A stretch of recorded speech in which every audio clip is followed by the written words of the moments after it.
Normal na para sa isang celebrity ang maging maalaga sa katawan pero ibang level ang pagpapasarap na ginawa ni Paolo Abilino sa gym. Kamakailan ay nagbahagi si Paolo ng workout video sa kanyang Instagram at hindi maiwasan ng mga fans na mawindang sa kilig. Paano ba naman kasi parang nasa harapan mo na rin siya habang todo flex ng muscle sa kanyang intense na ehersisyo. Pero heto ang nakakaloka, first honor ang mga Kim Pao fans sa paghahanap kung nasaan si Kim Chiu. Mukhang hindi na mahihiwalay ang pangalan nila dahil madalas silang magkasama sa kanilang workout session. Kaya't natural na maraming fans ang nagtatanong kung si Kim ba ay nandyan rin. Kasama ng workout video na ito, may pa-motivational message pa si Paolo para sa kanyang mga followers. Sabi niya sa caption, "Progress isn't always visible but it's there with every step forward. Keep pushing." Isang paalala na kahit ang maliliit na hakbang ay mahalaga para sa progreso. Dagdag sa excitement ng mga fan, inaabangan din ang upcoming Kim Pao movie na My Love Will Make You Disappear. Ito ang unang pelikula ng tambalang Kim Pao matapos ang tagumpay ng mga serye nilang Linlang at Philippine adaptation ng What's Wrong with Secretary Kim. Kaya naman hindi katakatakang bantay sarado ang fans sa update ng dalawa. Nakakatuwa talagang isipin na sobrang dedicated si Paolo sa kanyang fitness journey at talaga namang nagsisilbi siyang inspiration para sa kanyang mga fans.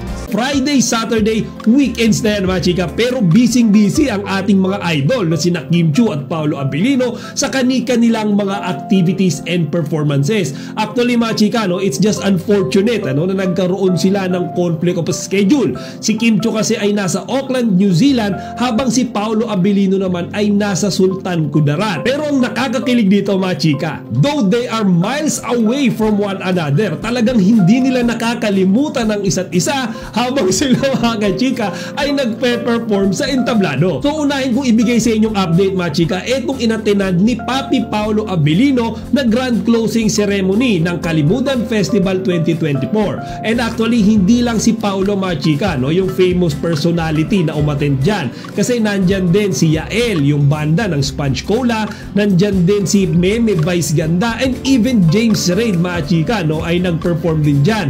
At makikita nyo mga chika kung gaano kadami yung tao na umattend. Actually, I was really amazed while watching last night mga chika, kasi yung mga tao talagang dinumog etong mga celebrities nga na nag-guest sa event na ito. Actually mga chika, nung tinitignan mo sila sa malayuan, yung parang drone shot, makikita nyo mga chika parang parang mga langgam na nakapalibot sa isang stage. Lalo na mga chika, nakaka-goosebumps, nakakakilabot, kasi tinignan ko yung picture na yung mga tao may hawak-hawak silang mga phones or ilaw, tapos itinaas nila, and then sabay-sabay nila yun mga chika na i-wave. And I don't think na scripted yun mga chika, talagang synchronize lang yung pag-iisip ng mga tao noong oras na iyon, na talagang na-enjoy nila yung ginawang performance ng mga guest celebrities. And balik na tayo mga chika, alam nyo ba na si Papi Paolo ay nag-alay ng mga awitin na talagang lagi niyang kinakanta tuwing siya ay nag-out of town. Alam ko napanood nyo na naman kagabihan, kaya bigyan ko lang kayo ng sneak peek lang mga chika nung isa sa mga awiting kinanta nyo dyan. Nakita nyo yung reaksyon ng mga tao, lalo na nung bumaba siya sa stage. Grabe mga chika, kahit matatanda, mapabata, lahat ng edad, talagang gustong-gusto nila mahawakan si Paolo. Yung parang sabik na sabik sila mga chika. And alam nyo, sa totoo lang, nakakatuwa rin kasi si Paolo talagang, alam nyo, hindi siya nandidiri sa mga tao. Sobrang galing niya makisama kahit sinong humawak sa kanya, kahit pawis na talaga siya.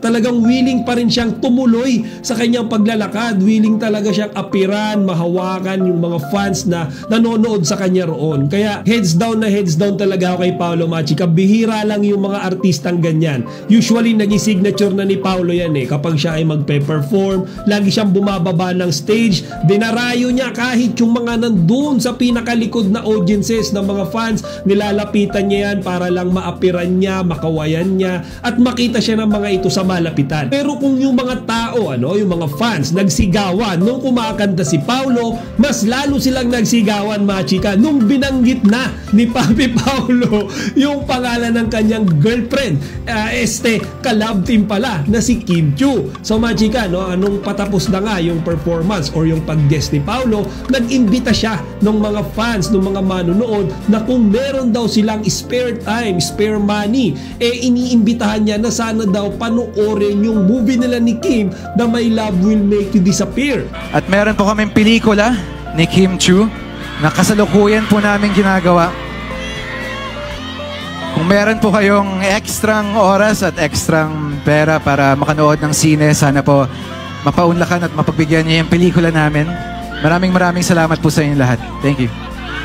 Kung titignan nyo mabuti, mga chika, talagang naghiyawan yung mga fans nung moment na mabanggit ni Papi Paulo yung pangalan ni Kimi. Ako sa totoo nga lang, nagulat ako Kasi bakit kinailangan pa ni Paulo mag-invite? Bakit kinailangan niya pang mag-promote? Bakit kinailangan niya pang parang magtanong kung meron daw bang spare time, or alam niyo yun, mailalaang konting oras yung mga fans para mapanood yung movie nila? Kasi hindi na kailangan gawin yan ni Paulo. Tayong mga Kim Pao fans, automatic yan, panonoorin natin yan.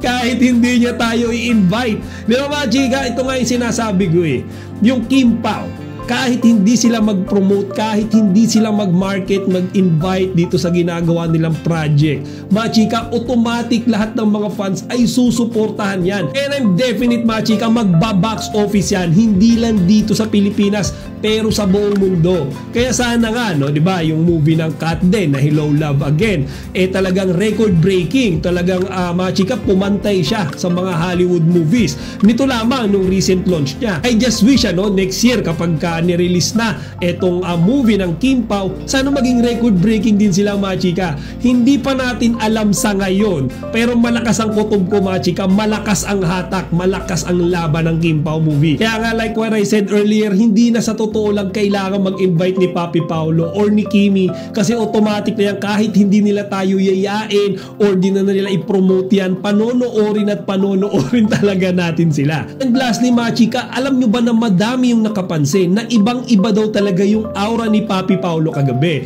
Kumbaga sobrang lively daw niya, parang sobrang saya, yung tipong sobrang blissful, di ba? Kumbaga, yan daw kasi yung senyales kapag ang isang tao ay in love.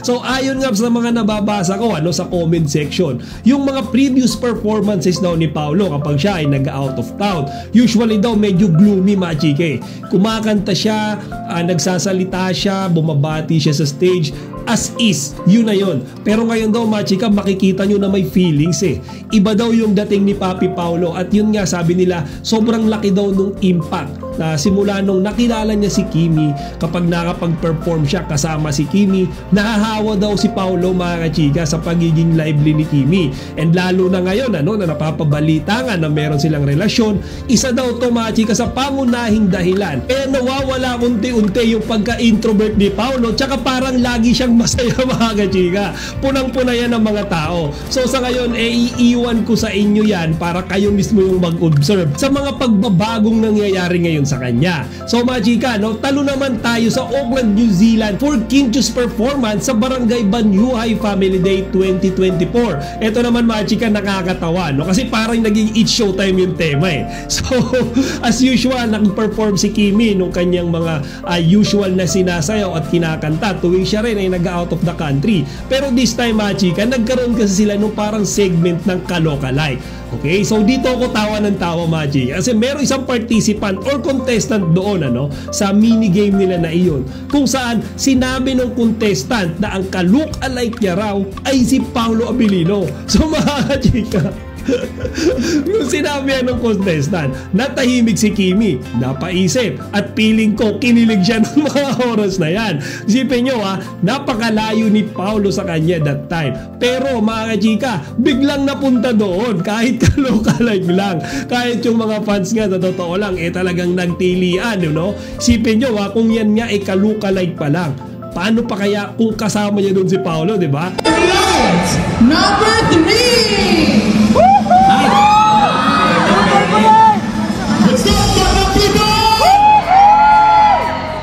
Ako pala si Andrew Tabunzon, taga-Auckland at taga-Quezon City. Ang kamukamay ko ay Paolo Abilino.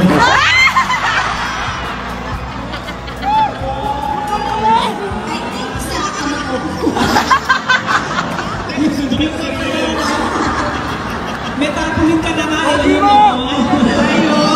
nandito naman pala siya. Okay. Alright, ngayon, nakilala na natin siya. So yun nga mga chika, no? So after ipakilala nitong ka-lookalike ni Pao, nagulat ako. Kasi akala ko hanggang doon na lang. Meron pa palang talent portion mga chika. Kasi alam nyo ba na kumanta pa siya. Ang kinanta niya ay yung Your Love na signature na kanta rin ni Paolo mga chika. Kaya si Kimi para siyang hinaharana doon mga chika. Ako sa totoo lang, medyo OA man ako mga chika, pero nai-imagine ko talaga si Paolo Abilino yung nandun sa stage tapos hinaharana si Kimi like he usually does kapag sila ay magkasama sa stage. Yun nga lang mga chika, no, kagaya nung sinabi ko kanina, kaloka-like lang to, pero in some way, ano, di ba, basta nandun naman yung context na si Paolo Abilino yun, mga chika, nakakakilig pa rin eh. Hey, challenger number 3! Your love is like the sun Paolo that Abilino nga lights siya. up my whole world. I feel the light inside. Your love is like the river that flows down through my veins. I feel the chill inside.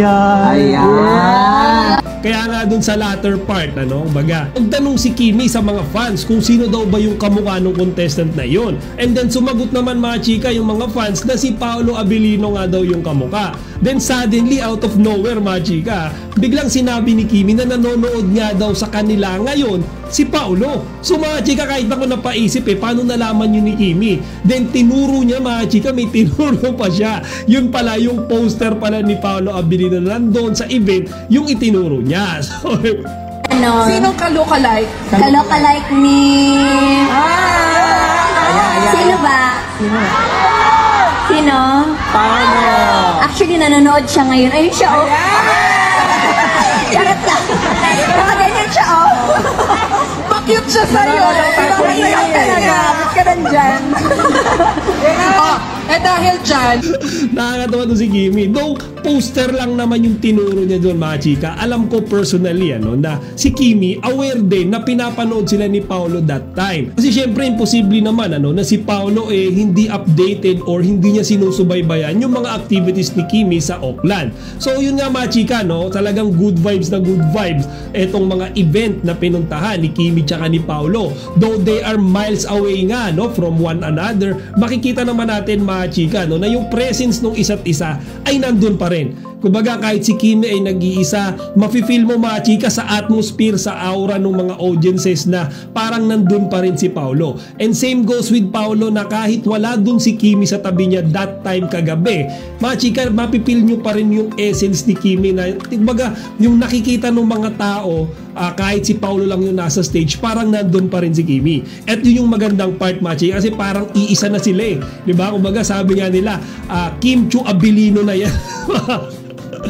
Parang nakatatak na kay Kim Chu yung apelyedong Abilino. Pero huwag kayong mag-alala mga chika, as far as I know, sa December this year ay mayroong event na pagsasamahan ulit sina Kim Chu at Paolo Abilino. So mga chika, inimbitahan ng Kim Pao ng magkasama. So hindi pa ako sigurado sa complete information tungkol sa event na yan, but definitely once I gathered more details about that event, panigurado bibigyan kayo ng update mga chika.